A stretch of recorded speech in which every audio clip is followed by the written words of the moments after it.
Get this and get it straight. Crime is a sucker's road, and those who travel it wind up in the gut of the prison or the grave. The lady tourist was a school teacher out after glamour, and she got it. But only after she learned that in Hollywood the 3 R's could be reading, done in a dark room, writing found in a dead man's pocket, and arithmetic that added up to murder times 2. From the pen of Raymond Chandler, outstanding author of crime fiction, comes his most famous character in The Adventures of Philip Marlowe.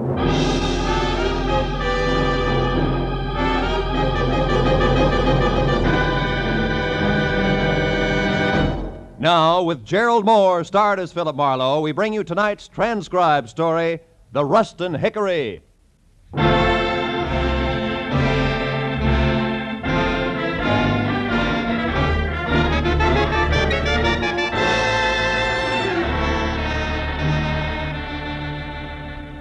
It was hot in my apartment, even at 10 o'clock at night.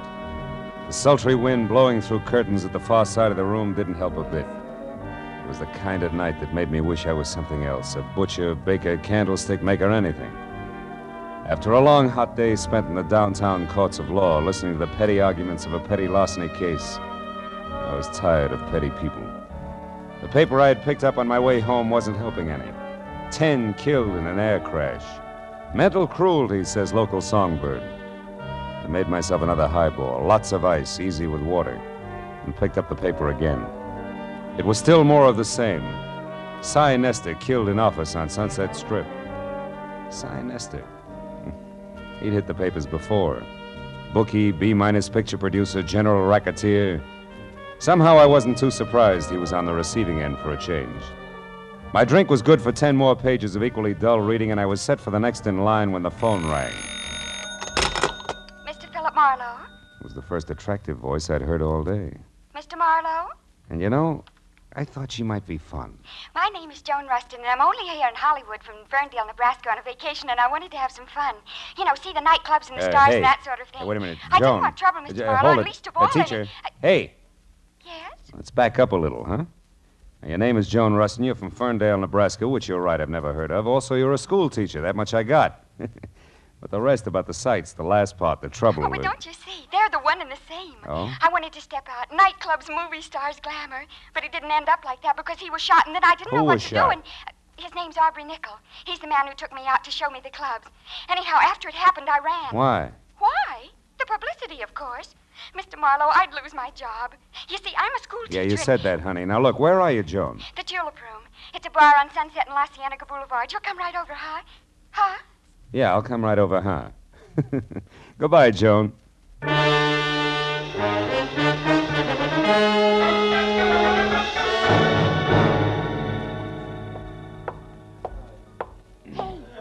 Mr. Marlowe.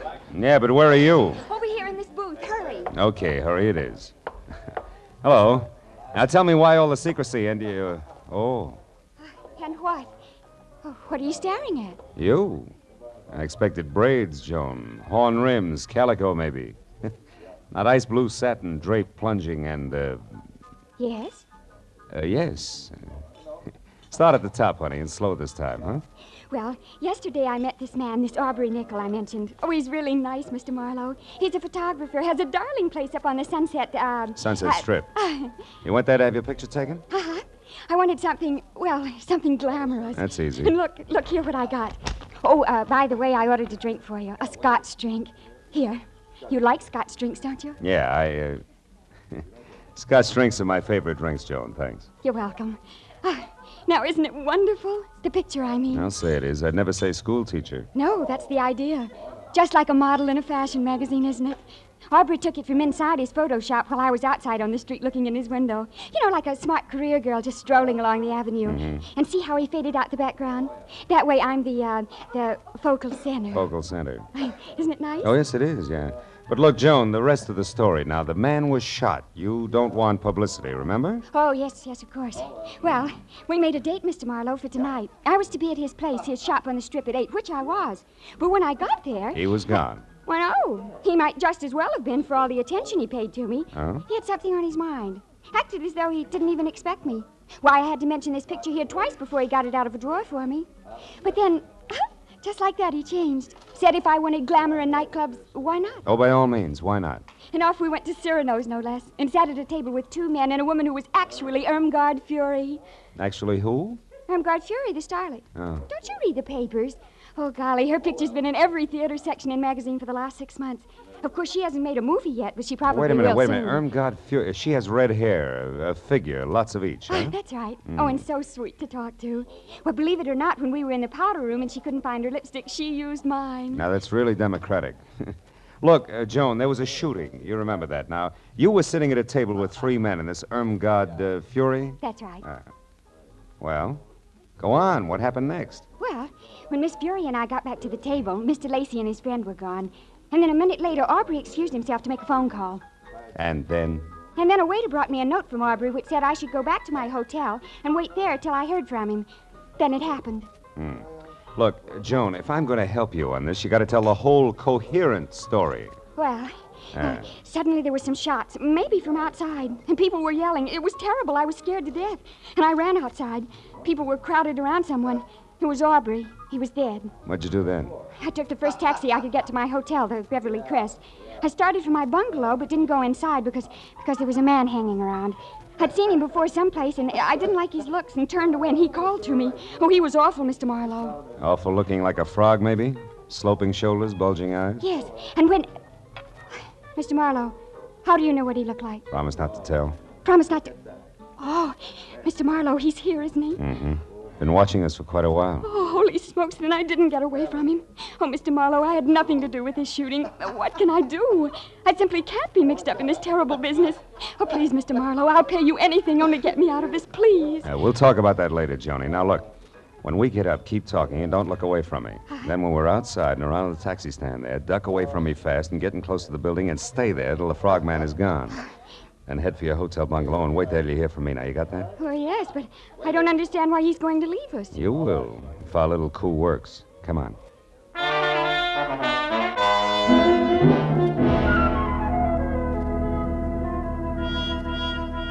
It played easier than I'd expected because, like a good shadow, the frogman gave us a small head start, which was all I needed. The second Joan darted away from me, I moved quickly up to the first cab in line, opened and slammed the rear door fast, said goodbye out loud to Joan, who was not in the back seat, then slipped the driver 5, winked hard, and practically shouted a very far-away address at him.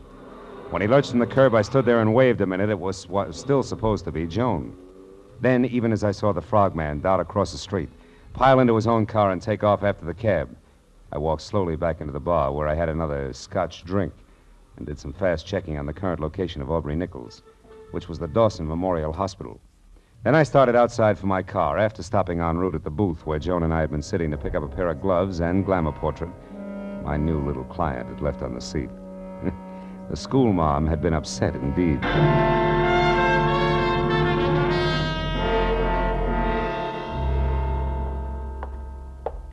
Dawson Memorial Hospital, Dr. Chambers? Yes, one moment, please. Go ahead.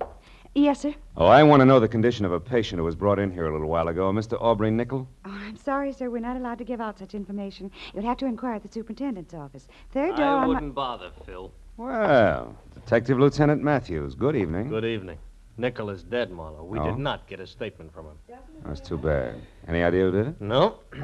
Have you? I didn't even know him. A client of mine. Yeah, Mr. Smith? That's right. That's remarkable. Mr. Smith, he asked me to inquire about his condition. Uh-huh. Well, it happened about an hour ago in an alley behind Cyrano's. Aubrey Nichol was a photographer up on the strip, but pretty much of a phony. A big front boy, strictly. That's all there was to it, huh? Walk down here with me a little. Oh, sure. We figure there may be some connection between this shooting and Cy Nestor's death this afternoon. Nestor also had an office on the strip. What do you figure the tie-in is, Matthew? A man named Ham Lacey. You ever hear of him? Yeah, he was one of Nestor's #1 boys in the racket, right? Yeah, something like that. Of course, officially, Ham Lacey is known as the vice president of Nestor Enterprises Incorporated. Also production manager of that second-rate movie studio Nestor owned. Well, anyway, Lacey, another man, and Aubrey Nichol were at Cyrano's tonight with a starlet named Irmgard Fury, and another gal we haven't been able to tag yet. Now, tell me, wait a minute, Phil, Lieutenant. When Nestor was killed, did it look like the usual mob tactics? No. Nestor was beat up by fists. Not sapped, not cut up with brass knucks. Your death was caused by a blow to the temple from a poker that was standing next to a phony fireplace in which he could have hit his head when he fell. Well, it's probably not Lacey and Associates, huh? Probably not. He's got an alibi. Yeah? Besides, we already got a fair line on who did it and why. We found a note in Nestor's pocket signed D. Tobin, which threatened Nestor with a beating if he didn't stay away from the undersigned's wife and send her back home at once. Nestor, you may or may not happen to know, had this Imgard Fury or something under contract to him, saw lots of her. So, again, the two deaths more or less tie together. Yeah, you've already talked to, by the way, her name is Irmgard Fury. No, I ain't talked to her. No. I figured I'd wait till I knew a little more. Also, I didn't figure Nickel would die without saying anything. No. Oh. Well, now it's your turn. We found this negative in the alley near Nickel's body. This is a night shot of the Sunset Strip and nothing more. Means anything to you? No, why should it? Now, look, I told you before, Lieutenant, I never even met Nickel. Yeah, and I listened, didn't I? I noticed. Yeah, but now let's level a bit, huh, Phil? Who your client is and what he or she has to do with this is one thing as long as we're both on the same side. But playing dumb when it might count is quite another. Now, once more, Phil, huh? The picture? Still 0, Lieutenant. Honor bright. Anything else? Yeah, just to save you a little time, Phil. Yeah, let's do. Irmgard Fury's address, 441 West Bedford Drive, Beverly Hills. You got a pencil? 441 West Bedford Drive. Now, play it close. Be sure to call when you think it's time. And if you're wondering about why all this help from me, try this. What you know and won't tell, plus what I know and will tell, might do the trick. Say goodbye to me, Phil. Goodbye.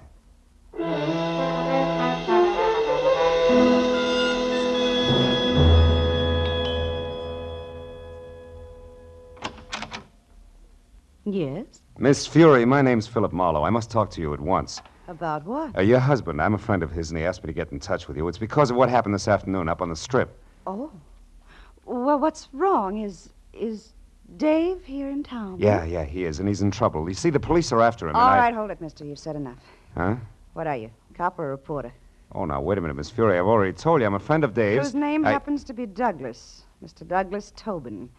Keep that in mind when you try this next time. Good night. Not so fast, baby. The mistake was mine, but I still want to talk to you. So do a lot of men. I'll bet. Now beat it before... Irmgard? Before I forget myself. What's the trouble, Irmgard? Oh, no trouble, Hamilton, darling. This gentleman was just leaving. He had the wrong address. He made a mistake.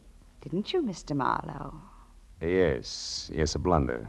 1,000 apologies, and good night, Mrs. Tobin. For what it was worth, it worked.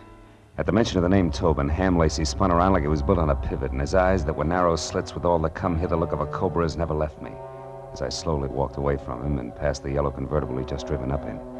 License number 6969X, California. And on out to the street. All of which only meant that Lieutenant Matthews was probably right about there being some connection between Cy Nestor's murder and the death of Aubrey Nickel. When I opened the door of my car and started to climb in under the wheel, the voice in the night helped not at all. If you don't do as I say, I'll kill you. Okay. Now get out. Take it easy. All right. Now close the door and turn around. You're back to me. Now, look, if this is a stick-up, Busty, you can save us both a lot of time. Shut up. I'm not a hold-up man. Now, move over there, close to those trees. Go on. I want to ask you a question. All right, that's far enough. Now, what have you got to do with Helen? Helen who? Helen Irmgard Fury. That's what she's known as now. What have you got to do with her? Tell me. Very little, Mr. Tobin. You know who I am? And so do the police. Why don't you call it quits while you're still in one piece? No, not quits. That's what you want, what all of you want. Me arrested and out of the way in jail and maybe out of the way for good. No. But that won't be. Helen's mine and you're not going to harm her. Careful, Tobin. You're getting excited. Yes, excited enough for this. Go!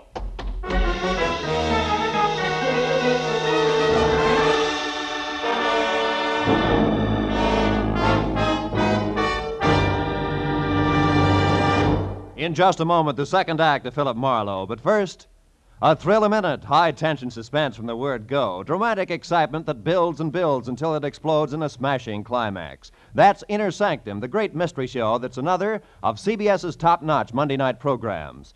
You'll find Inner Sanctum one of the most entertaining spots in your Monday night listening schedule. And remember, Lux Radio Theater is back for its 15th year of great dramatic presentations. Inner Sanctum and Lux Radio Theater every Monday night over most of these same CBS stations. Now, with our star, Gerald Moore, we return to the second act of Philip Marlowe and tonight's story, The Rustin Hickory.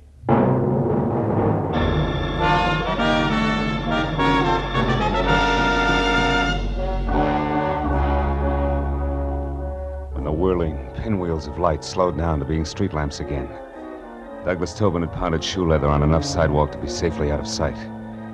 But it took a full minute of rubbing the bruise where his pistol had glanced off my head before I finally remembered that it was a good time to call Joan.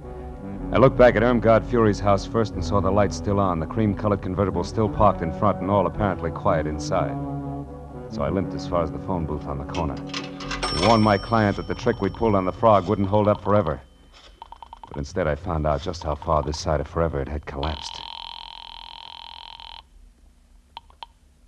Yeah, hello. Hello? Hey, what number is this? Well, Shamus, you got the right number, Shamus. What are you doing there? Where's Joan Rustin? Oh, the babe's here, but she ain't in much of a mood to talk. Incidentally, thanks for giving me this free time, Dippy. What are you talking about? That fast shuffle you tossed me, Dippy. That now you see her, now you don't gag with the taxi.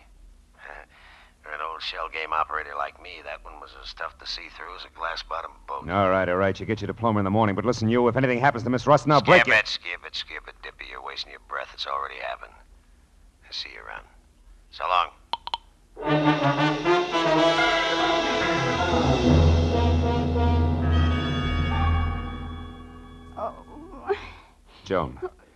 Joan, come on, baby. Come on, snap out of it. Stay away from me. Hey. Get out of here, you Hey, hold it. It's me, Joni, Marlowe. Marlowe? Yeah. Oh, Marlowe. Come on, honey. What happened? Are you hurt, Joan? That man, the one with the gruff voice. Yeah? He forced his way in here, Marlowe. He was looking for something. I tried to stop him. I was going to scream, but I guess that's when he put the bite on me. That's Slug, baby. Well, anyway, he hit me hard.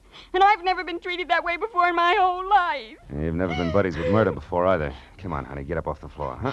Easy now. There. Hey, he turned your place inside out, too, didn't he? What was he after, Joni? Oh, I don't know. He just told me to quit stalling and hand it over. I didn't know what he meant, so he shoved me. Then he pulled out all the books there, tore up the rugs. He was looking for something small and flat like a... Wait a minute. Sure. The cops found a negative near Aubrey Nickel tonight, but it was worthless. There must have been another one, an important one. And Lacey and Froggy, who no doubt's his helm babe, must think you've got it. Me? Well, that's impossible. All I had was my picture, and, well, I don't even have that now. No, but I do, out in my car, and it gives me a great idea. Come on. Well, where, Marlowe? I don't get it. What's my photograph got to do with this? Maybe plenty. You see, when Aubrey printed that picture of you, he faded out the background almost completely. You remember? Uh-huh. That's a stunt in fashion photography to make a subject stand out. But in this case, Joan, I figure it was played strictly in reverse. How do you mean? That Aubrey took you to Cyrano's tonight on business, big business. And you were holding the merchandise for him all the way. Oh. Here, let's take a look. Oh, Marlowe, my pretty picture frame. Better this than your pretty head later, sweetheart, believe me. Yeah, here it is. Look, see? A negative the size of a postage stamp. But I'll bet old flashbulbs the $10 bills this baby's really loaded. Marlowe, I'll bet that baby's loaded, too. What are you talking about? The gun in that man's hand there behind you. Oh, fine. Wait. Easy, Marlowe. I'm not looking for any more trouble. I just want to be sure that you'll help me first. You're a private detective. I searched you before, so I know. I'm in a jam. It's worse than I figured. The cops are after me for murder. No kidding. I can't understand it, Tobin. All you got is a motive deep enough to swim in, and you've been dropping clues like Hansel and Gretel drop pebbles. All right, but I didn't do it. Well, I beat up Cy Nestor, sure, but he was going with Helen, my Helen. I hated everything and everybody in this phony town because they took her away from me. Even changed her name for her, Irmgard Fury. But I didn't kill Nestor. I swear I didn't. You've got to help me, Marlowe. With that .38 in your fist, are you asking or telling? Oh, I'm asking, brother. Here, take it. Take the gun. I'm in a fix, and I know it. Okay, hothead. I'm already in Dutch for hiding Matthew's key witness here. Think how I'll look keeping his chief suspect under wraps, too. Oh, maybe I'm a sucker, but I believe you. All right, where do you hang your hat? The Country Cottages, number 7. It's a kind of a motel court down on Melrose Street. Number 7. Now go there and stay out of sight. And I mean stay out of sight. Yeah. Oh, okay. Thanks, Marlowe. Say, I'm sorry I batted you down tonight. That makes a lot of difference to the lump on my head. Go on, Tobin, beat it. Yeah, okay. I'll keep in touch with you. And where are we going, Marlowe? Call a friend of mine. We need a big enlargement of a small negative.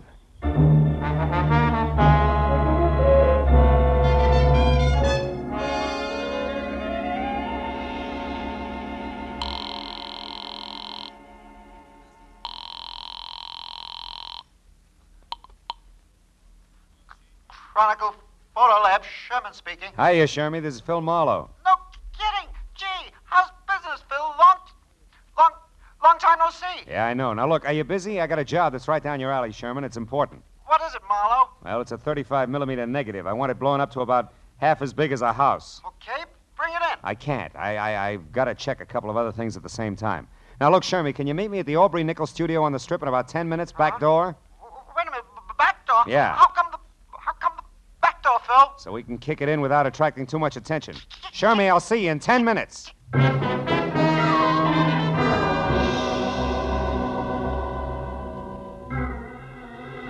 piled Joan into the car, drove down the Strip, and once past Nickel Studio, which was enough.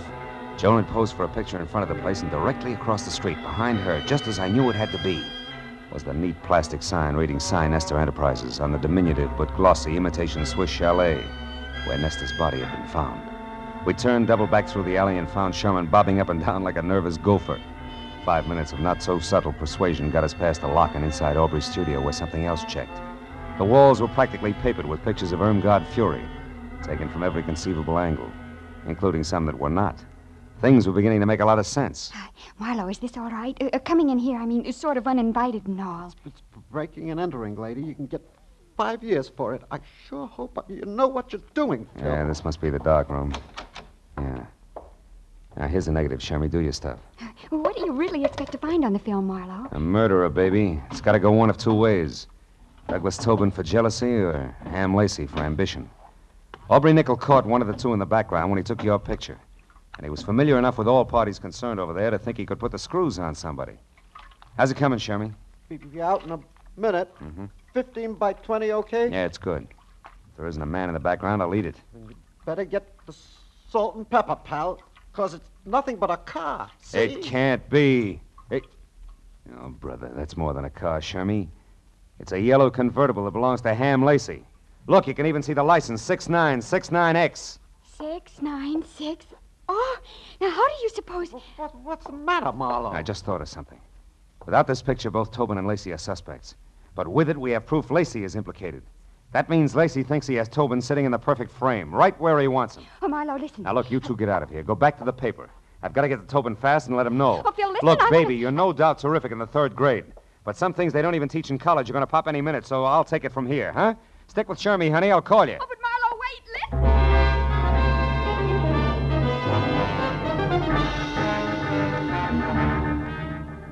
I made it from the Strip down to Melrose and then east to the cluster of dusty lean-tos with bath known as country cottages in something under 10 minutes. Parked down the street and cut back through the alley on foot. I got to the door of cottage number 7 with about 30 seconds to spare. No. Wait a minute, mister. You got me wrong. Oh, no, I haven't, pal. You can tell me you didn't knock off Cy Nestor, and I'll believe you. But nobody else will. I've got you right where I want you. Now, wait a minute. Because of your note found in Nestor's pocket. You're the jilted boyfriend, the hick from back home, who came to Hollywood with murder in your heart and knocked off the guy who stole your wife. Now, look, yeah, and then you went after the cheap photographer who gave her her start. Oh, yeah? And after that, you knew you couldn't escape, so you blew your brains out. fine. And by the time I leave here, that's the way it's going to look. Not tonight, Ham. Yeah, Stand still, Lacey. Toss the gun over on the bed. Go on. That's better. So you figured Aubrey was lying about having a picture that pegged you as Cy Nestor's killer, didn't you? You figured Aubrey saw something but had no proof, so you shot him. But you were wrong, Ham. He had all the proof we need. Oh, Marlowe, look out! What's that? Joan, who's out there? Oh, Phil. Joan. Phil. Joan, are It's you so all scary. right? I hit her. She's the one who killed Cy Nestor. I tried to tell you that. I followed you here to tell you, but instead I saw her with a gun pointed at you. I grabbed the first thing I saw, this broken rake handle, and I hit her with it. I hit her awfully hard, Phil. She isn't moving. You don't think she's... Dead? No. She's probably thinking over the big lesson you just taught her with that stick there. Why, what's the matter? Hey, Teach. You know what that rake handle's made of? Why, it's hickory, isn't it? Yeah. What else could it possibly be but a hickory stick?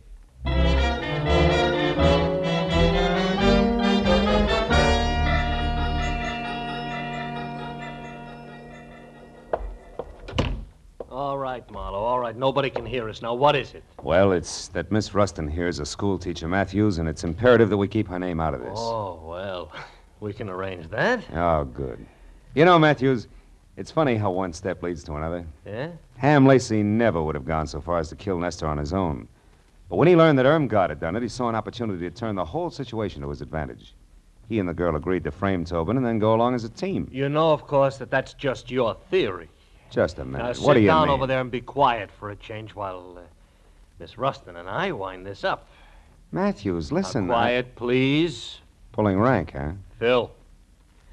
Now, Miss Rustin, in solving this case... Just a minute. She didn't solve the case. I... Miss Rustin, if you hadn't solved it, and right when you did, you'd be talking to this guy exclusively via Ouija board from now on, let's face it. Oh, what a corny pitch. Now, tell me, Miss Rustin, how did you peg Irmgard Fury? Well, when we got the picture of the yellow convertible, I remembered that I'd gone to the powder room at Cyrano's with Miss Fury to freshen our makeup.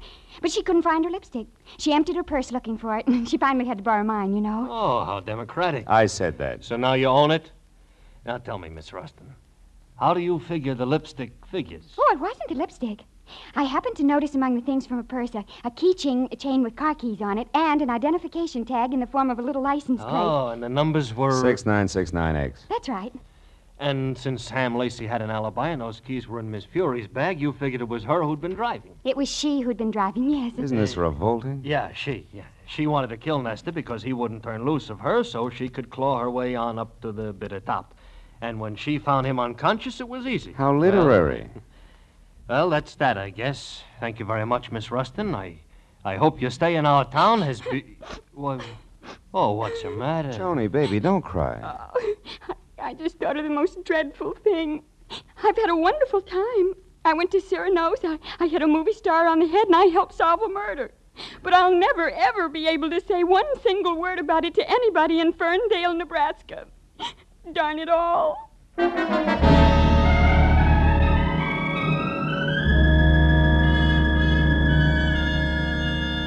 It took a few minutes to put on a new touch of mascara and get the pink off her nose, but she was smiling again when we said goodnight to Matthews and stood on the steps at headquarters and looked at the glittering lights of Hollywood.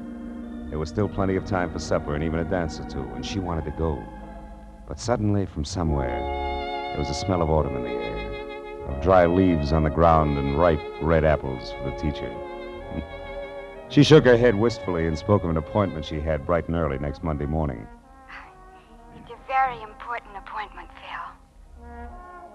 So, I took her to a hotel and said goodbye. All the way home, for some reason, I kept wondering, whatever happened to Skinny McDonald? The only kid in school who could shoot a better spitball than Marlowe.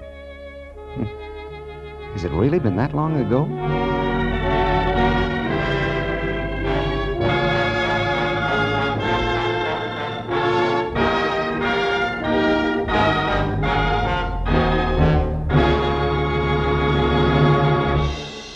The Adventures of Philip Marlowe star Gerald Moore and are transcribed and directed by Norman MacDonald. Script is by Mel Donnelly, Robert Mitchell, and Gene Levitt. The special music is composed and conducted by Richard Arant. Be sure and be with us again next week when Philip Marlowe says... There was a tapestry found under a tomb. They were all after it. The worried importer, the man with half a face, the Englishman in an L.A. slum, and the lady wearing a green veil. But before it was over, none of them had it, and 2 of the 4 were dead.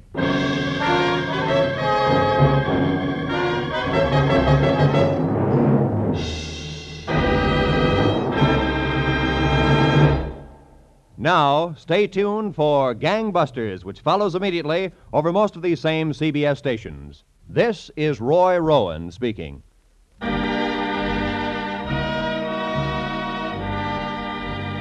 This is CBS, the Columbia Broadcasting System.